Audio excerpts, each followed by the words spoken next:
Hey, fear. Oh, Jean. Only I yare, we be friend I catch and say speedy recovery. Also driving to no yare. And then can be happy for drivers yare. Come in now. Also that she and you want me drive it. Gift is also driving into no near. She also near and or also just driving a kakra. It could be more fun driving. Oh, it could be a factor because they be all driving. What I say, all your bands so into when a man also.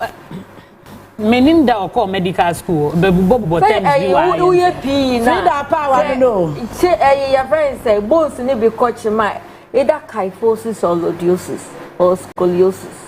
Hopes in patch a medical fees. Uncle medicine. So a teacher, a teacher, doctor for and teacher me, but baby, I would do a parliament MPP for himself phone with you and no one because Frida no won't sell canocre. It won't to me Metina no chantron defend this on my idea. It's a macra. Aye, Yamana Meka, a Fianeka, Yamani in Abuavo. Moya de Nana Mobama Cram was a bishop blue and white Anna. Nano, some way no be cocan or my office will be dying. What's he say? As a mini, my colleague ni baku, yes, she different colors. Vienna me baku, the many share the same pleated skirt bisa. Into a PA, yeah, call lunch na. Baku bisa say, Adam share and I share pleated skirt and a boy baku or my office or say, and yes, also work for WhatsApp phone. And I only phone, who phone now? Sorry, I'm from this almost an dressing code. Now we're jobbing the woman. And the come I am be Gawa, Yen Pesa, and they are sorry, be a who near whom no a catch. And then I'm home, they are in common. Some would you know, blue and white. Then your spirit is in common. So we say yellow. Now say yellow, a color. A color came to be. Came to be. I can't say, but Yama won't link some bank. Someone link here, so you near Becca. You near Becca. I am a link him away. Why suffer from talk? I colors in the crowd and say, I have a front of yellow and black and yellow map of front of ya. If you are the only nature and a program, you have one give to call ain't it? I don't know what to show. No, I saw me the poor best at some catena. Yanko. Me when you make camp, yeah, some more. Yeah, young patrol, yeah, free. 1 year near Ghana for the to me share NDC for His Excellency John Dramani Mahama. Na ye GD say Ghana for was Pabika editre His Excellency John Dramani Mahama. Na asempanning in an say nano me call Kasua market. Say no ne beme. Menenam Jom ho me show be an amateur good morning. Media may be interrogation at no mammy huye. Na nyamana woto na kosen sika na tete no. Tete somewhere last 2 years no di kodwom. Na ebe nwanwa sense ma adwomu maafo na eka no.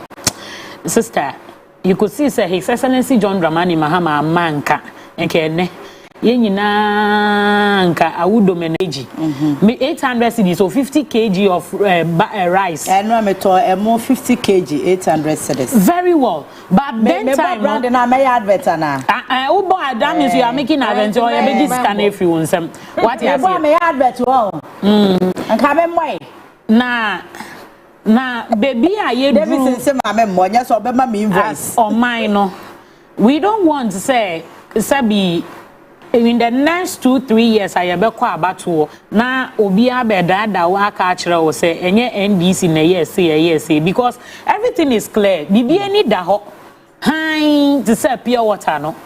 What you say? Enti enye say afa na ye ba be ka akire wo say this is who this is who that there was a time in this country sabinani ubedi 3 times a day krana ayedin but this is the time His Excellency John Dramani Mahama ni NDC for say hwe ye nyina ye Ghana for enti say yekita oman na mo di tumi ahye me nsem de wo say me ye ne se fata so ene ye ka che Ghana fo nyina say we are hopeful say baby a oman no ya kra ne sa within 1 year bedru no in the next 3 years no they should be expecting say niama be koyie asinwei omo de ne ehia free omo nsem nyina ne say they should be praying for His Excellency John Dramani Mahama any NDC for NJBR in the next year, no, that is 2026.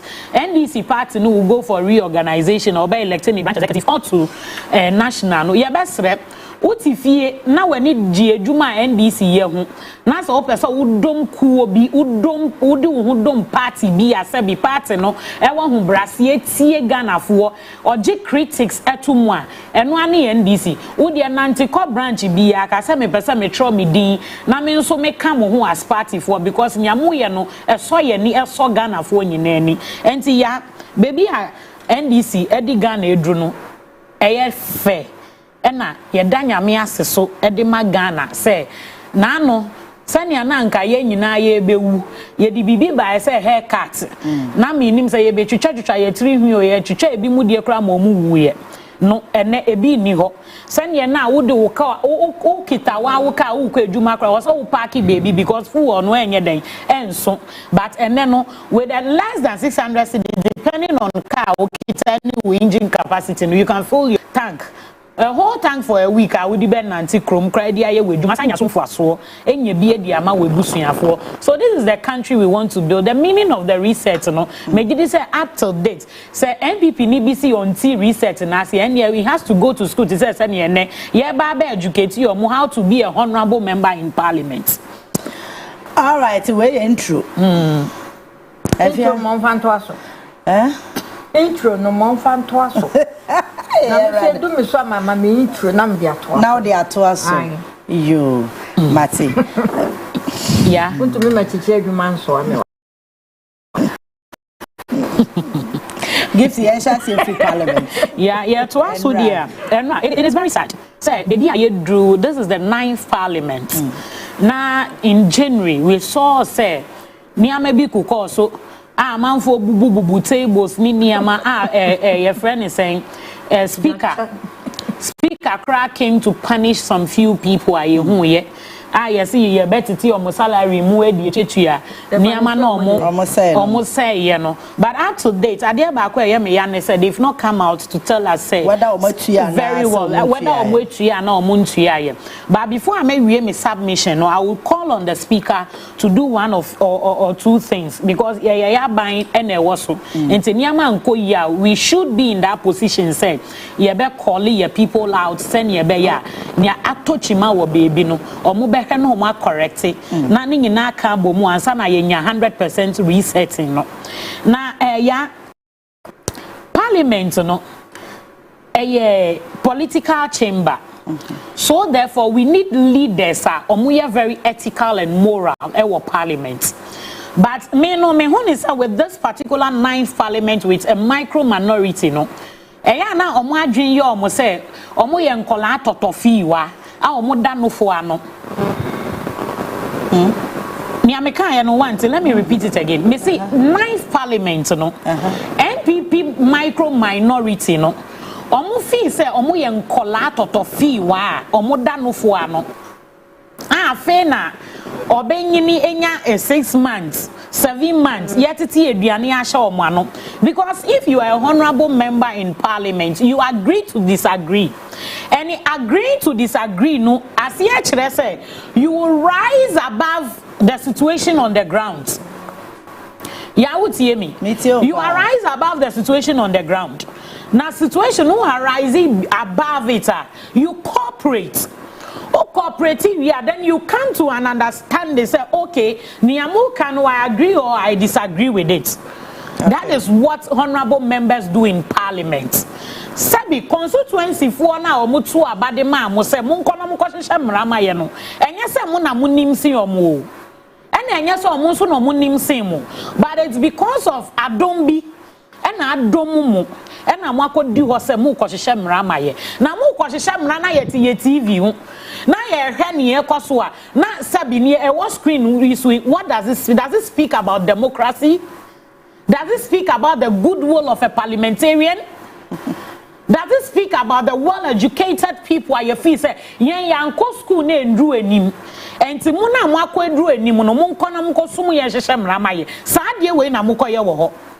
Me eno asem ba ko amano seso America ne say next week Thursday, echinechi Thursday beba next week Thursday, I think 18th or so something. Ena school nkola na omu kọ awade no omu be ma kwan. Ye nyina ye kọ school no ye ni ma awade ye gi ye ni ye bo jama. Enti say NPP micro minority for your muhu jama group our parliament dia and in their respective constituencies no the head teachers our basic school no they should invite them to come and play jama songs for their children in their various respective constituencies, because that is where they fit into. The micro minority of the NPP, they fit into jama group. And they see an who year program be school for Bema class 1 from crèche echo class 6. Me because me ni say JHS ni kra be call parliament akoye saade we. Omo ko excursion dey bia. School for go home excursion. You see, you are disgracing yourself. School for kra parliament omo ye excursion. You are disgracing yourself. And they see an jama group na MPP for aye no. They should go and be inviting them for programs. Ne entry omoka. Because a Juma Potty edition Monsem, so Munkonya no, they are not doing it. And yeah, Nunti and no more parliament honum. Now, ya only mienti or muyas idea way is the fear of losing the Pandai seats. Because all the economic indicators shows. So with 1 year in government, led by His Excellency John Dramani Mahama, Honorable Ato Forcing, who is forcing, Honorable Sami Jemfi, who is gold boarding the gold. Omuning said she knew who they will go back to Pandai and go and tell the people of Pandai or Mube who said they be. Yensa maintenance papa way biom in didn't cry the same. Omu MP na asema ba hu na ye koto nyindam. Onu cry and now see wherever my fate takes me I'll thank God. That's what he said yesterday. Nipa na onu cry ni abasem no no see baby a ono negidie de nebe ko no obeye de obegye tuma. Then who are you micro mini minority to be misbehaving in parliament? It doesn't speak well about democracy. What is here? It doesn't speak well of it. And why you no men who omo leader no honorable Afenyo Markins men who no another replacing. I'm not done replacing. Let me borrow my senior comrade sister's word, the silly boy. Let me borrow her word. The silly boy, no. And you better say into here. Man borrow her. Oh, now some me borrow, and yes, I may come. See, let me borrow. And men kawaha. And my main kawaha. And you might say. But if you are a leader, you are sitting in for somebody. And was so sure say, Niama beko ye totin, Eddie Amani Pano. What you see? And one year, Papa, former President Kufuor can, you know. I say there is a lot that went on in Anado Dankwa Kufuor government. Now I am in one say those MPs who are behaving so, the NPP MPs who are behaving so, they sat a for the former president Anado Dankwa Kufuor to leverage on a lot of things which is affecting them today. And you cannot go back to amend the bridges you break. What you see? Because bricks no one lay that. And it can never change anything. It can never change anything because the ordinary Ghanaian, the pain or yaw, business femu, school for femu, and look at the results that came out of free SHS. You will not think about the mess you created. You will not think about going into every household. More than 1990, me MPP for led by another domprena anka enne. Ye beko fear to fear, house to house. Na ye po bi acho ye wi ya sansan certificate di ato omonsem. Se nia ye nyina no ye srem mu de munji certificate of survivor. Because Mutumi survive under the 8 years in India, and near His Excellency John Dramani Mahama, yeno, Sanya Baya Muhu Beto Modie, and ye, Yensu Yabasa Yabesremu, Sanya Baya Yadi and Tuma Beko, His Excellency John Dramani Mahama, any NDC for Diano. Naya ye Jumano, my Ghana fan into my pie day, Efra. But if this is the style they want to go in Parliament, one, then I expect, sir, the Speaker of Parliament should sit up.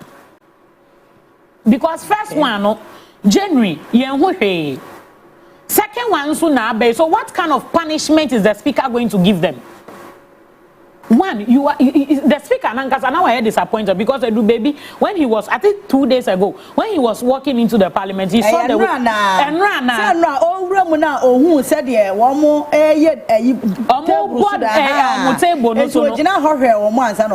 and he is like a father who is being disappointed in his children. Whoa. The whole father of the house is very disappointed. Parliament on when you go to other countries you see how decent the place is. For the first time. But this is how low the NPP micro minority has made our parliament, has turned our parliament into, which is very sad about us. We are very rowdy. They've turned the parliament into a rowdy place. Just say, as a nose marks, they are hiding behind those marks. Why do you hide behind those marks? So you are saying it for the benefit of Ghanaians. Why do you even cover your face with nose marks? COVID no na COVID sikana omudi ya no mo san pefufu edi nti no omudi nose marks ne kata omo hwini wo parliament no. So you see, the NPP can never be trusted. The NPP can never come back and have any better thing to do for Ghanaians. So therefore, say ya no mo abra bobe wiyomo.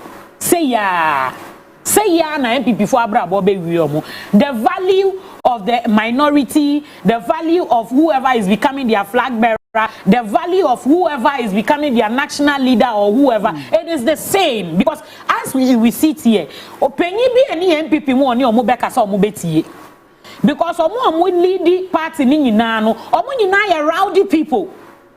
What I say, omo nyina ya rowdy, so therefore they will have parliamentarians who are also rowdy, behaving like sabi, like their party symbol.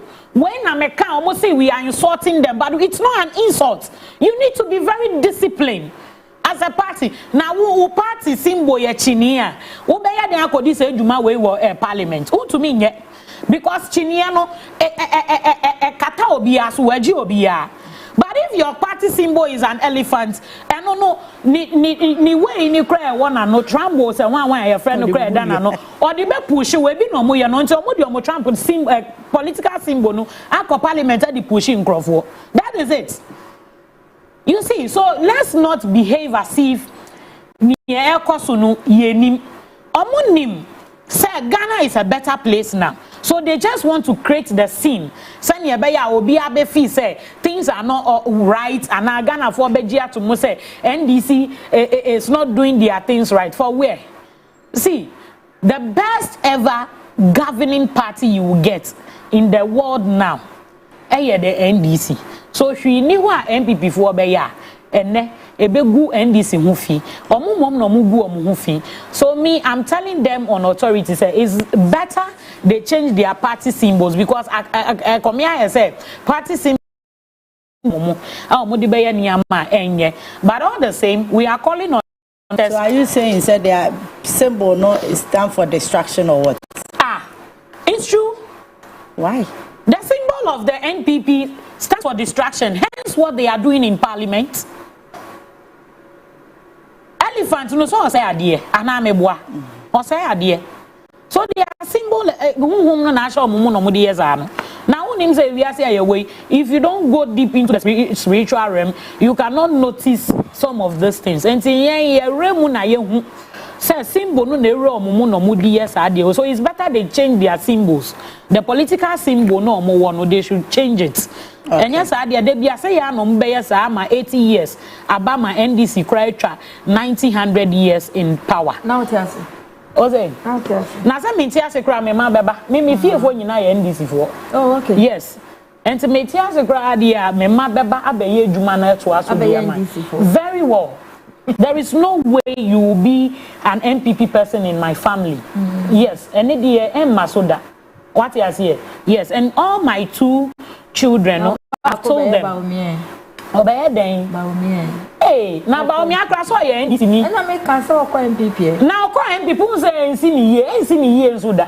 Hey. What you say? Unless he come back to his roots. That is it.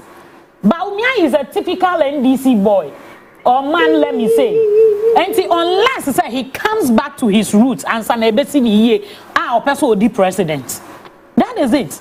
Niamani bi wo ho amufi say ye tra keke ba nye tra. Ya me kanu kra natural. Today I'm putting on my prophetess garment. What you say? Yes. And some can say what she deeper. Madam. You understand? I'm sorry about it. No boy. Unless it's about me comes back to his roots. In Sana, and this in Sana Titi no. And this is Ikana Ediniko school drew baby. He has to come back. Sabi, Obi Yaa Dia. If you don't appreciate the person, you need to stay there and worship the person. And be loyal to the person. But sa nipa na bua we sa nsana etete wo no want to me anka thank you. And I went to me anka say oh nyame nhra wo mpo na we free sa nsana ase ya. Eya na hunhum na ekata wo so no efri wo so. And the end is hunhum na ekata ba omi aso no efri no so. So unless he comes back to the roots where he is coming from before he can be a president. Okay. Appiah. Jana wo mami tia wo tie fo ne wo hwefo nyina concerning esi wo parliament no when time me work in US no na abranti be a friend of Phil he said wo US o ye MPP no mo friend no tikese na ono no betwe me ko test com na me start I said serious politics can you say it me kai or the me call ya papa amakutu for office okay hey what about Bemedi sometime na or the office wo ojampa also ojampa ya amakutu for hotel na operate wo sesanso nti ya kwaye no on my background of MPP anyhow party no esitie na papa ne bisa ma asem bi se ara pesa wo ye MPP na ko eche de ene wo be ku school pa o sasa na me kai pa okay it was as if we say ase wo ku school a na wo tumi ewura MPP mu ye okay ana so say ase wo ku school a na sabi wo hunyansa e de kodom MPP also ye intellectual say say we intellectual na hunyansa bi wo san ye smart bi ya wati nya meche na se mete wase pa ento ka sa me say papa e wonim asem we ye si wo parliament na ma me kai sa asem no because doc ma me hu party no standard da am expecting okay so person wurem ye standard bi wo asem am expecting because he even cited example say be me say ya papa kufuo ewini aba no kra na wo police kra na yes wo certificate wa hin ama no ama kutufuo kra make statement bi say kochi ne ma me so ya de krata na ekọ me ba ja wati ase iti na akwaya te say MPP mu no before those time no be wura mu no they expect you say wo be do mpempenso bi iti say ya wo be hwa MPP for be brave na fe no mo ko law school no o mo ko school no ni ade senior be ya o mo betumi a penetrate to the highest level in MPP now yamra nye si wo parliament e de na de bae bandai issue ya ananya bandai no bandai issue no yeah makoto aba na isi emremu no mati mafu na ye de akọ omo de akọ na court edi asem no na akoba say eye say omo ko by election e wo bandai ya ebi esida ana ebi esi wo man mu da ebi esida ya chiko esi ebi siye na omo akwa yi ye first say court ebu asem na wie no ne papa mu aya entam no na nka makọ start campaign me can send this buy ya or start to say or she corrupt politicians no and before Babonti because so they are using Rambo style and that is not good for a minor yeah obi me can emetna hankan bi da so Rambo style NDC for use so the corrupt officials no enye meanwhile before I ever buy becho na bi kwa na amount notice o wamba and a yabecho. But they are using the same Rambo style in parliament. Sa Rambo style no mu use in parliament no. Me too omo for say, omo fa sa Rambo style n'entre mika enko bandai no mu nkwahye campaign as early as possible. Because yeah, so omo di nchine ma botoma etwi omo mutanya by election no ebeba so. Enye ni omo ye ebe nullify court decision. No. Okay. Parliament and they distracting or minor and they distracting proceedings because Omaka to what say they are going to make this country ungoverned. Omaka, can be your friend is saying another prayer can be Mustafa Salim youth organizer. Okay, be it which means a yadi Omaka to walk. Omako kukuem akom fa epo se oman yi mahama benya somdwe e dia governor oman yi die omo mpene enu no omo exhibit ene e wo parliament no nanka edom kuma eningwase minority say amakọ elections na mare na timaimu atu etia mo say even more power na kra no manya ade na musuban ye nti ye to etia mo na manya this kind of number shameful number e wo parliament a yese ka mo tenase na mo dwen na mo hu kwan a mo befa so a mo party na aye unattractive no e beba befa aye atobo be yusu sa nyansa no e de aye no they are not doing it rather no look at how they are behaving in parliament. But ya unim so man no togbe ni na dia campaign in Pandai. We are campaign. I'm telling you. Unim so man no togbe. I say omo die kokoti, omo check power. They are doing door to door in Pandai. Enti kana omo kato wa say they will make the country ungovernable. No, that is what they are doing. Enti wo hwa ade na omo ye no a deliberate act. Baya aya no mu refi say omo wa parliament no ti maimufo no omo to skirt and blouse bebre skirt and blouse ena mo lusu ye bebre so skirt and blouse in a save omo omo te parliament no meaning that ti maimuna watu aba ma wo no enyo party hu na ebi ohwe ho yeah iti ehwo na wo no wo ho ma Timemu owo NDC owo MPP owo mpeso aso owo UP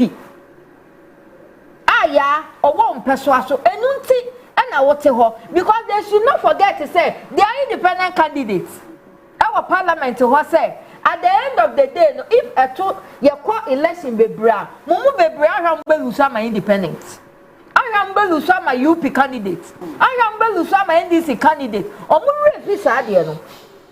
It is as if we say they are there, they are doing everything because of their party, not Ghana first.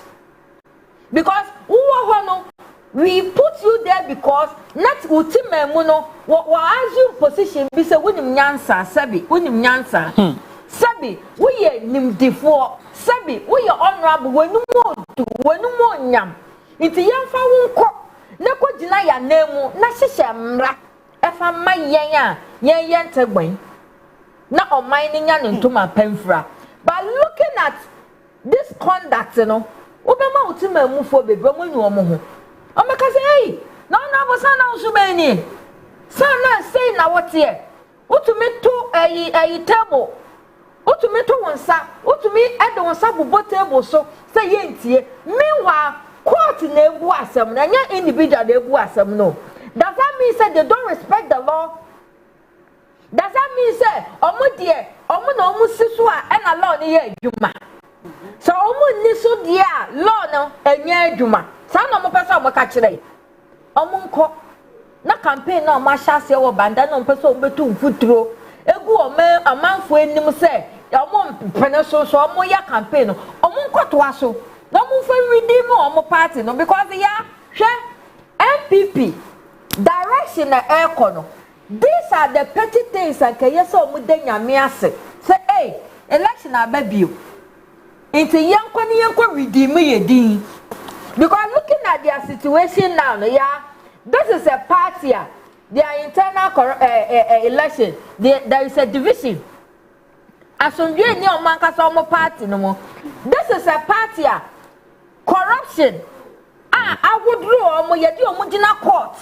Say sika amafa, mo de mo sabo man sikamu no mo meyia. This is a party. Economy exposing almost say Mwankasa ye super incompetent. This is a party UP United Party Abba ever replace it.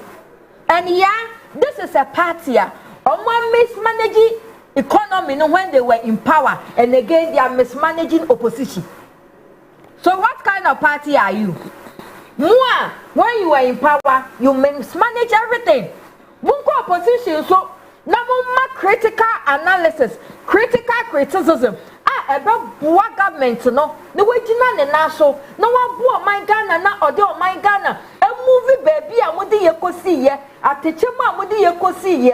No way ye free one, and ya quote dry land, so now my yanya and to my pay frano. You are mismanaging opposition too. And this is a what kind of people are you? Yeah, it's unfortunate to say. Rather, NPP no, they are not smart again. NDC yes smart, and the UP yes smarter. Yeah, what you say? Sisi asana abano. Na NPP na omu project omu position omu say as if they are smart people no. It's unfortunate say not knowing say it's not like that. But rather, NDC yes smart, and the UP yes smarter. And sisi amono. Yeah. As I say, some of them are what say NPP yes smart, NDC yes smart, and a UP yes smart. Yes, that's a more smart change. Yes, smart in what? So maybe it's an me who know. Okay. Maybe analysis a matna sama machano, and I mean who because UP buy a buy no or ye bibi na ya yeka, or ye bibi so na ya yeka. That makes a person a smarter because we are smarter. Who mine ever first? It's in a UP, yes, Ghana first. It's a yes, our party, you know, not just say, abandoning your bayo, and your young powers here, and yummy party, and yet. And then that moment, you're smart, no. It's a year better. Parliament, no, Motino. It's unfortunate to say here, I find your markings uncle. Yeah, we know the criteria. But my asem way so. Omu behavior, omu behaving in I don't blame them. Me blame me omu. I blame the speaker. Speaker, they were there. Oh yeah. And so now also continue. Me blame me go on. Speaker. Some of NPC almost started misbehaving again. From January. Almost started misbehaving. Yeah. I started say almost misconducted themselves as honorable.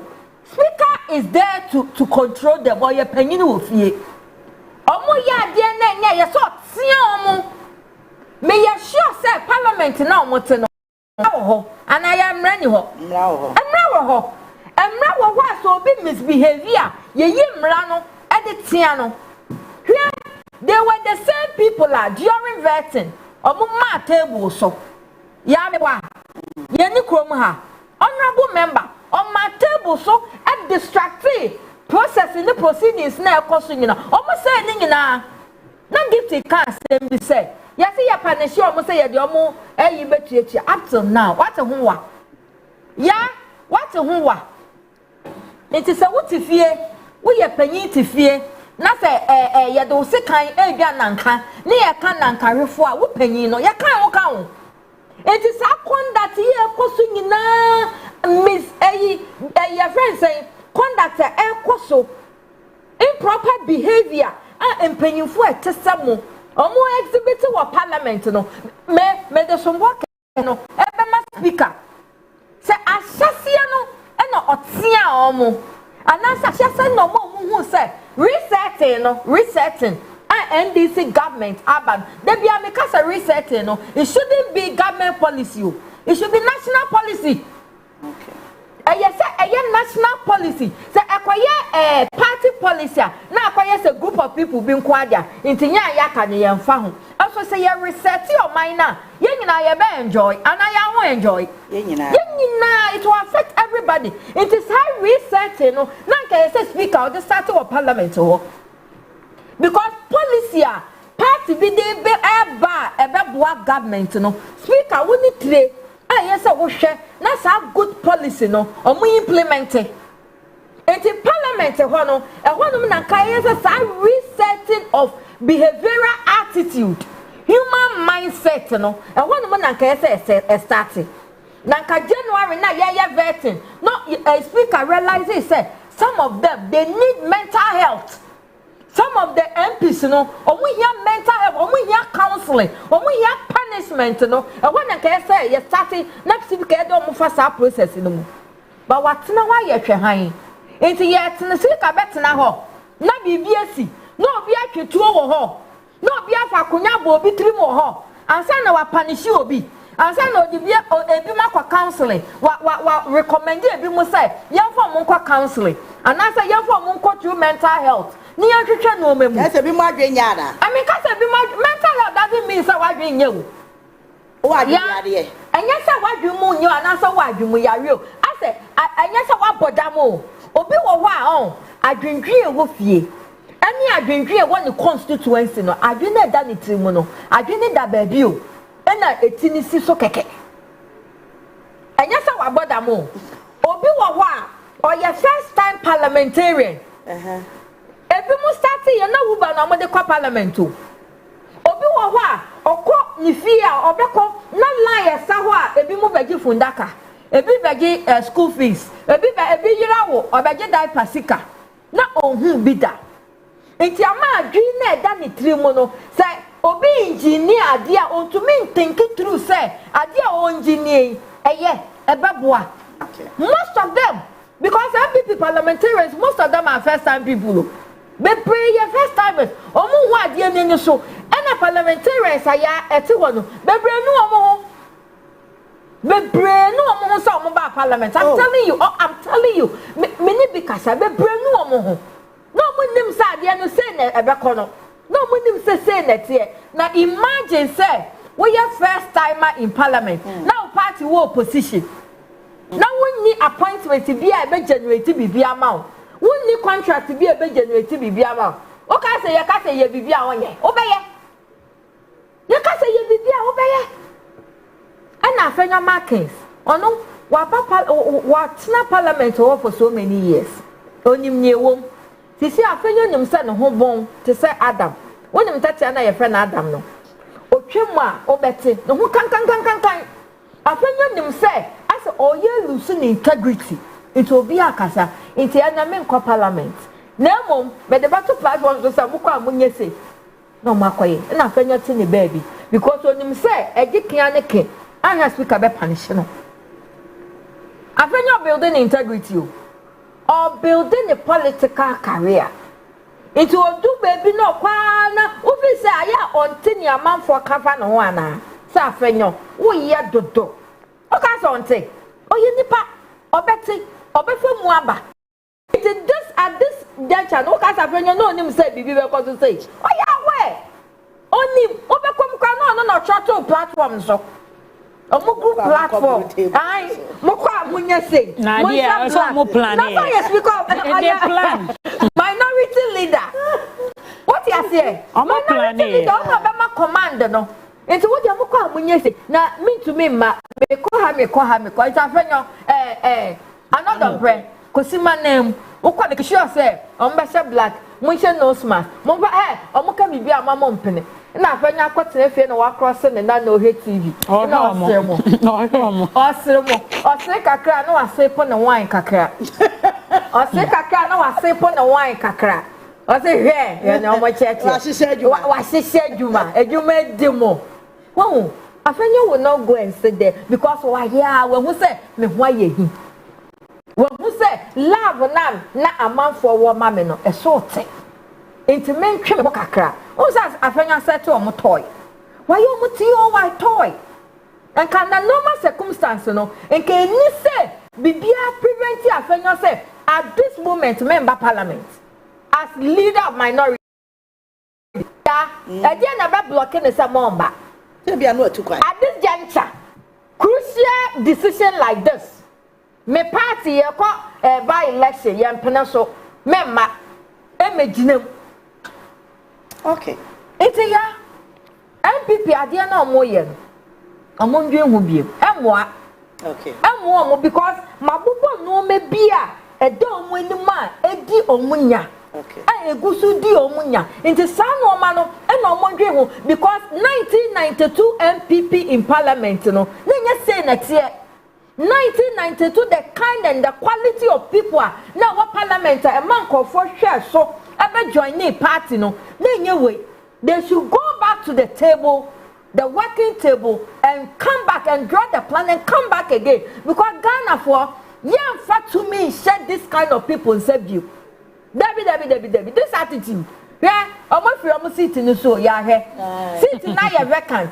And almost free so and a security. To documents be to go. Why not 2 documents? Reverend it's for you. It's when I'm more son, Reverend. Never say school kwala. Men count oye na bia ba school kwala bia misbehave wo school abu teachers I say teachers e go mpeso aso wo MP na wo ye say wo parliament wo betumi akọ school ho akọ catch you almost say they should install discipline won ya na ye can you do that our day ya be invite you akọ school akọ do job about the student they are watching who say na wo ka say na school be akọ excursion wo ho they are watching it who you say no. So school won't pay you to school. It should be so what bet me cancel kwala say omuma discipline here you just look at you and laugh at you. They will laugh at you. I say our day they will be inviting them for a jama who say this is what they want to be doing. You will see MPP communicated they will defend this and more reason why I said this Frida on to me may defend this idea waiting na wa was in a chia niam. And they are lost in the system. No, and MPP communicators are lost in the system. Defending all in the name of the party. Not your minor kind ko eto nchaya. Sani pano, oya mambo ya fo. All right. Sani pano, on deserve so be do domain. On deserve so be ko election ya beto abama ni say what the election say. Na tie ni e be koso. Campaign no. Na ya na make no, me say ya me ya say they are campaigning on grounds. And almost misbehave say into what kind of behavior and a moral lesson being and now what they ma outside there so much so that just say politics is all about violence. Okay. Politics is all about violence and Ghanaians of today will not tolerate this behavior. We will vote them out. So way out to Ghana will punish them. Oh yes, I mean they will punish them during another election. Okay. I have a MP some way. Omo be chetre. Na ba kwa betina parliament in the next election. They will have a kasa mekan. Nana Kwasi Appiah see Jones, the majority leader must activate opposition petition and remove them by collecting signatures of their constituents. Alberta anyway say they should keep on provoking us in 2028. We will be there waiting for them. I didn't blame them most because most of them have left off the hook. Okay. Alberta message is my time. You know, Richard Appiah. So this is our MPs. Sasu Richard Kofi was very sad, and I say yeah, education and Christianity that's not guarantee you common sense. So okay, I get your point. Nukpeku Philip or sister ya, good morning. How are you? My greetings to the ladies. NPP is becoming base of the bush. Hey. The speaker should be up and doing to crack the whip before things get out of hand. Eric Baden, Abdul Razak. Sweetie, let me tell you this. This own JB Dankwa once said, the foolish masses are in the NPP. So don't expect anything from them. Anyway.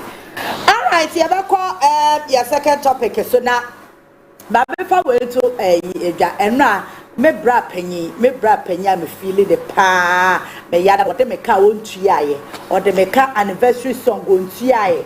nasi what the meka anniversary song untiai but where the who here or sebe nasi sini di no more say no ebi mu born Nancy ebi mu so born nice ebi so born nice ebi me pacho ye NACEE nasi me sremo a anya mo pambo me CEE ya bo say nasi mo say be brad di ya anya nasi no hwe na si no mo pambo me say nasi it what try to say yes so that uban nana hyphen CEE yes sir because nasi nasi na aye what nasi and na aye correct one na say one way it say kan courtesy afia crunch wa anya gift kan gift and then bibi abaso di gift bibi abaso di make am assemble hotline cry am I see edino em said the one who spell it into na crop so you hyphen it enti tro no NACEE na C na C what about kaya wo de did they say it didn't say they said yeah they say nice nice is naxi say nice say boom oh nasi minister na mo branch ya anniversary yomreka yes I be kra meye ayi me nu benya beef sisi a what you say anyway His Excellency former President John Ajekun Nkosuo oni ye nua ba delay your interview na nsem ewo mu de bebre nsem na doso nsem wo kan ye na doso emu baako o ka bibi fa Alan ho a watch say Alan o friend no kra so meja appointment Alan say wo ma because no ye na dwuma papa bi edu ba bi no so person ne President Bush o sese hwan kasa Alan no friend no na o connect no enti ehwa onya na no se ne manya o ha de a wo ye den appointment o beje na ja o pada chewa convince no na Obaa Ghana ba ko so ye se o se abamu anana dodanko akufu ado bebu ye no enema ba ko mienu mi ensa bi ko so ankoye cathedral ni say no mo nya adwen PDS no ni nti o say PDS scandal eba and I think he mentioned PDS National Cathedral domestic debt exchange program and also okan wasem say ankoye kura and afen so say ade ba ko hu party no say ekuru yenim so mo person mo gina mo na so bi ma they need unity na baby o mo gina say unity everybody yeah unse efie bi apanyin ni mu no na say efie genjan bi nti say ye papa kufuo di nani ato ho me kono boko because oye panyin waka panyin kasa nti obeyi anu nso ana if you want to dive into that issue now I can boko because sebi me shiam penyifo sa na ya na me de because we will have to learn from them near anko ye ni near ko ye nyina but asemba ko maybe say adena yeah grandpa wa mana ade na chesa ansa na oba out abeka adena grandpa Mama ade ya chesa ansa na Obaa out because ekomia say time na ye tie mu didindi ekomode yen na za domestic exchange hwan na haircut be mu ye gugu amanfo enne besi ne kra people have died ebi mu breadwinners of the family omusika kike mu ne niama ye hu niama o ya hey nana do dan go for 8 years they huni ama o and na me nwanwa say their own people who sat aloof say sa niama no ebe cause we di to me ma nana do dan go for 8 years sa niama ni nyina no they are the same people in parliament misbehaving omo abe from baako on the MPP minority side no 1 bi pe no kra me shada say do 10 impo you understand so I don't think say ni aye papa kufuo waye ye papa onye ye papa bia ye papa kufuo grandpa yesro wanye ye papa bia because what's now what because we were expecting say we ye penyi sa party ni mu na wo free ye ansa no no eye den Akufo-Addo bae. So we were expecting say ni menimi ya niama ekoso enye yie no. Na why then you come out with this. Na Ghana fo nyina ehu say penyin wo fie. But what na ho sa ma His Excellency John Dramani Mahama abe correct wrongs no within 1 year. Afensa na wuka enka ubeka nkwa kafa bojo ma abaso we. Enka ni awuka ye eye. But kani after 1 year Akufo-Addo lusu election and we frusu mpo ama ba umi akre lusu 38% yi ye nimwase e poto yenka na nka wo di abojo ma abaso se Obaa ye wate dollar so se Obaa ye ejomu mafuo nyina heli the NDC government Obaa ye yatifu wo so Obaa ye energy sector gina ye hudum so biom Obaa ye big under big push ye roads ni bebre koso Obaa ye no fee stress ye school nkola no monso they are getting their no fee stress Obaa ye unemployment rate Akufo-Addo ja 14% they say na reduce to 13.8%. Obaa ye nyama bebre koso oman we mu a ekoyie 13. You don't even have to remind Ghanaians about Akufo-Addo say ni oye enye because Ghana fo ankasa jitu mu se ni Akufo-Addo ye anye enti say ni menimu na wanka we don't expect say afa na obeye den ubeka as penyin. But let's talk about the PDS you know. Na ene OSPC ebi mu akochi na abro no ama interior ministers krase yen hwehwe nim emfa ho na OSP of the two side no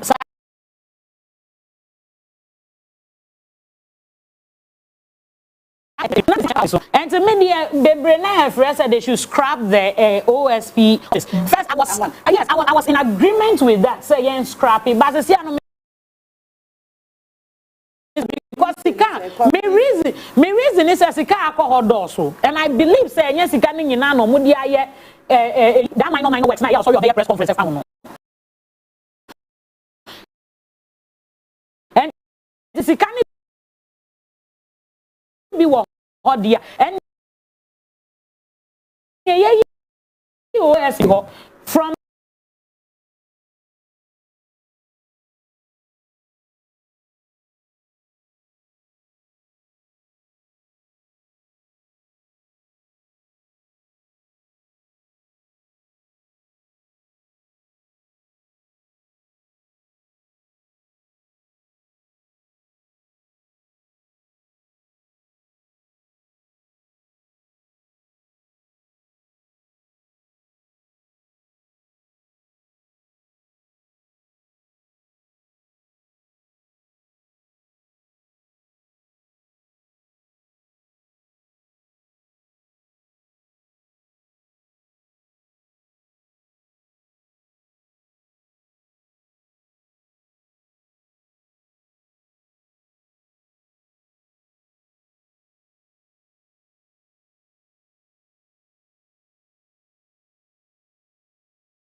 you no want na class and share ade yiye omo tutu class ni mo ba ko mienu miensa e bia semester no omo antumi anko ni nyina ewie ntimi amebi wo ho omo enshare about how to govern a country, about critical thinking any ne ekika ho nyina enti eno ne ka ho bi omo call parliament omo dis ansem money way e wo parliament enti ebi so e me so omo koye eduane ho niama na eduane so yenye bi wo parliament o emra na mo koje so it's either political science, you do political science, or how to manage parliament ni sa niama no what you say sa courses no baby o ha me did say nya sa courses ni bi no mo ko read here. So it is time that speaker will put in place educational reforms for the MPs. What you see and get mentors mentors I be mentor mo MPs no, which is the MPP minority MPs in parliament. You better mentors I'm ever ready. If I will be one of the mentors to them, no, if speaker calls on me, I'll be ready to go and mentor them, because that is not how a honorable member should be behaving in parliament. You are there to make laws for us, and they say I hear say more educational. Some of us are ready to team up together to educate the NPP minority MPs on how to stay in parliament, on how to be disciplined as a member of parliament on the ticket of MPP. Okay. Yes. Appiah, go for. Yeah. My member Akwenya we so na member your papa ko for happy belated birthday. Let me say we didn't know 80 something, but 80 and 87. 87th birthday. Nyameshra no wakona nimpa. Or a former president of Ghana, and Obedi the president is on MPP tickets. And at the time the president make I say now under the governance and health insurance buy any could 4 bus yellow a metro bus and which means normal beer what to me the when you eka normal beer and effect will obia so not individual so yeah enti aya to me the na memo eka sem ema example and na memo na MPP government sisi omo to me the war mo Kufua right now in the states are a woman or a statesman so dear say o mani kwadecha oka so mani kwene ni ma wo kanfo so wa akade bi de kan ho additional way bi a thought bi de kan ho a wo de kan ho na o man no akonani into which means when somebody becomes a statesman and pen bebre mu no it's not about ono nko an ho ana say nikuo bi nko aho na emom o man ni nyina sani ebe ye o man ne befa ntoma pa de efra nti ya sa wo behwem a kufo wo hoi obi akọ ne nchen so what MPP so what NDC so what UP so what CPP obi akọ ne nchen odi ni birthday kra no wo hwe pictures e ba bonta ye ba jana mosquito ko ho nkofo bebre ko ho which means ye papa kufo njina ho ma nipakuo bi nko a because me kan say ye papa Rollins obeye former president no se government bi ya de na nya no atobom into no kwampo hu say edu baby ne friend Mr Boom okay yeah aha because who ya de na nya oba beka ont na wa ono so pe te say program bi koso na all speech no atobom no say I will give you boom aha into your friend Mr Boom it is sana ye papa kufuo sisi a the state no wabeye into odi ni birthday obi a post no obi a wish no me say me post no wo me state because ma kọ no hoda obi a wish no na ya wa ba bonti abekasa na ne nsamo kan ye nyina no ma ye ma titie bebre ma ko social media ma reading comments matena ka mu metiete nkofo no manante metie nkofo no na omoka na Ghana for dodo na bisa say why now adaina afeina papa nana wofa yenya wokasa ya meti we time before you better na me can send be che gift wo back door say me papa or 70 years me tnawa na me kai me kwala bremu eno me bia 1 year ama ambua me to me friend catch and say he owes me an apology me to me friend me papa catch no ama koda dwi ho ba no wi awafre afia emom no kre catch me ma nye ni yie ya etwemo yeah but me dadwe ho me to me hu say no me papa ya de we ya enkabeboa me or the way to ho ma me a enkabeboa me but wanye ebia na ye ne fault ebia na ye ne fault but mema we this time me ma hu say we ye me say mani anye hu me hu say wa amoa me papa to me freka say fia eya no kre fache me ma wa koma nya dey Nkosuo manye ni yie ya me ka kosi ensama ya papa kufuo e ka wa ya papa alankodwo chemate ho can you now go in 3 minutes mama oh in 3 minutes ya papa kufuo ensama ka fa ala ya me ka na me ni ya tete because ya papa kufuo has not been fair to alankodwo chemate. He has not been fair to Alankodwo chairman. Two, in a way, ya papa Kufuor lied to Ghanaians. Aden America sa, Okan sembi, yenyi na ya Ghana ha. Unless he said Ghana ni on person obeka no kre, Alan suffered in the political career because of Kufuor.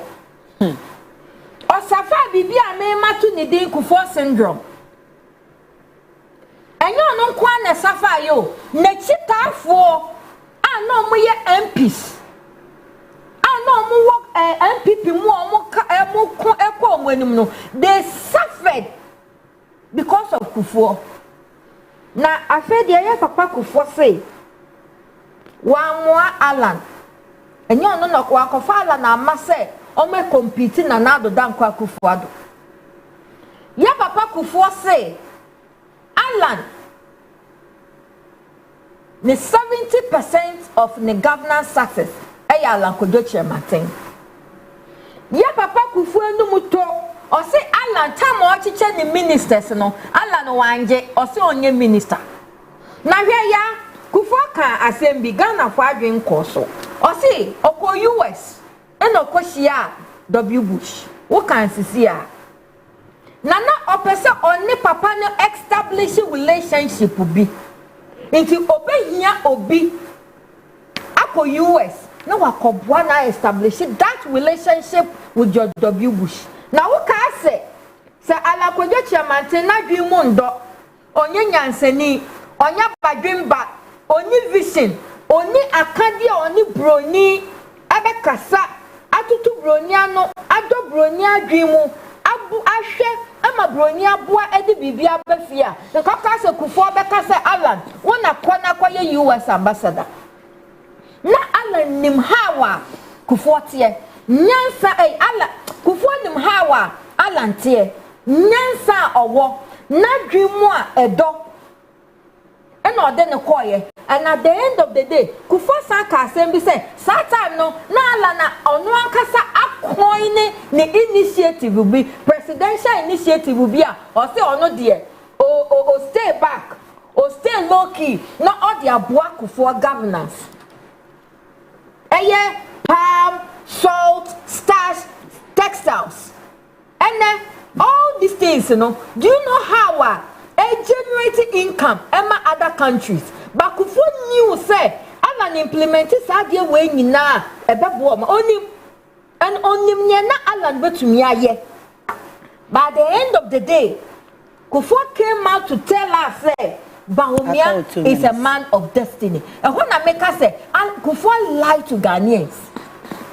Once you know what Alan is capable of doing for Ghana, once you know say Alan say me can me bonechi doma and ka Alan at your mind be kunanim be pray empono ye betu many aprofono kwa compete more say me be boala no ba ya hunim as a statesman no krebi wo wa untumi mfa nko wuo mu enti na Kufuor ba bonten e kasa no but as say to me no wahala. Okay. I said are you late to be a mommy bisa no. The best legacy Uncle Mampenyu Kufuor obetumi die jala Oman Ghana as a statesman the best legacy Alankojo Chemate. Okay. Ejapadia Kasia pa enka Kufuor de beja Oman Ghana ni nchirima Alankojo Chemate. And okansen bi ne kasem no wan kasa asem we wan kanwie. Say during the governance in 2000 the first term Alan and a forming the cabinet man. Satan no winnie abano. Not we see me propose way missing way confusion about Kufuor hunye. Alan say Fawesha. Alan built the cabinet. Kufuor's cabinet in the first term. Ama ene yotumika say Kufuor governance at that time was very successful. It was Alankojo chairman. So Alan knew nye ewo alamu. Kufuor knew. Kufuor knew nye ewo alamu. No nimpa. And so ebane say aden na wenja ye japade kese say. Na wa man ne pa we ye wo papa yi mu. Eda sise ne mu. It is your friend said John Dramani Mahama ne baye and a papa where did the blueprint to come man now and Kadashu because Alan in NPP no kasa no be a tie. Nana now don't tie or the implementation one day one for the buyer crown. First way cry you feel your jiffy in Sunday Komobi and rain a sense and I didn't have their brano. So Kufuor knew what this man was capable of doing to help Oman Ghana. What now? Me problem I want me papa no. Okay. Because because bia Alan baya nanka me ma me nchirima bia nka ye ba for sky train ni bi. Bia nka textiles Bangladesh for generated so much income no nka ye so ye bi bebre ama ye di generate income nka ye kwa IMF. Okay. Yeah, me de manu si no. Okay. Kufuor owes Alan an apology. Kufuor owes Alan a big apology. Me Kufuor nimutia. Mo bi fama Nkosuo money say bia me disrespect Kufuor. Yeah. Penny apologize to Akola eyeye. And Akola so apologize to Penny eyeye.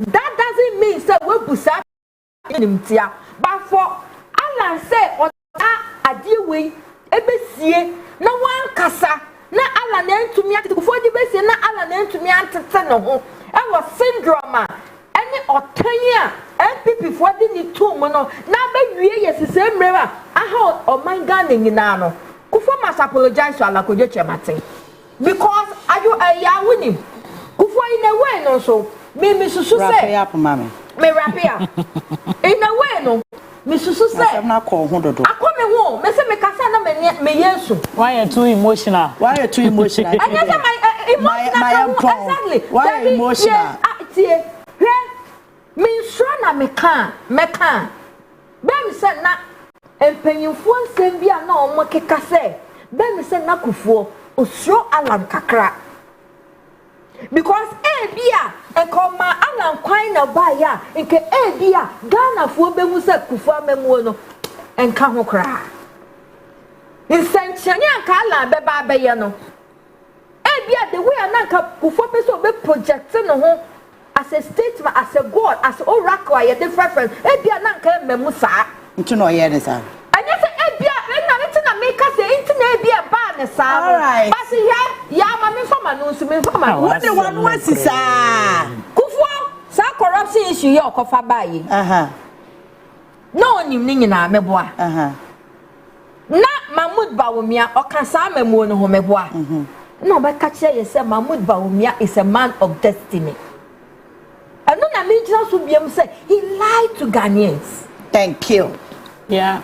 Thank you very much. Your time na so I apahon kra. Where you wa catch you through school na by UPS. UPS na my nephew UPS also omo ye your friend is mega exhibition and so fair. And say yes mo nkoto mo chi ma me oya bidding